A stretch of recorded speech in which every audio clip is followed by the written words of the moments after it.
Blink and you'll miss the entire disarm.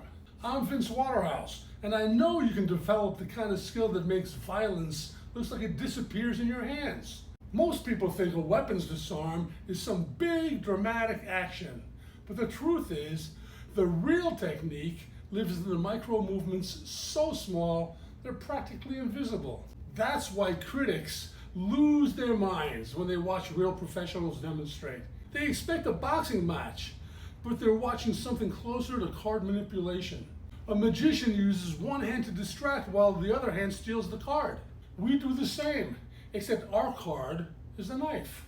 The attacker sees your hands rise slightly in surrender, but your shoulder angle is already loading the disarm. They see your eyes widen like you're afraid, but your weight is shifting to break their balance. Then, in a fraction of a second, pop, and the blade is gone. They don't understand what happened because their brain is still stuck on the distraction you fed them half a second earlier. And here's why it works. Human attention is narrow.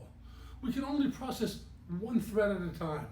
So when you give the attacker something to focus on, a flinch, a breath, a tiny movement, they stare at the wrong thing. So when you give the attacker something to focus on, a flinch, a breath, a tiny movement, they stare at the wrong thing.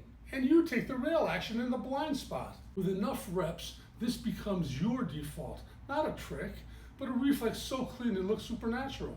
Comment slight if you want more behind the scenes mechanics.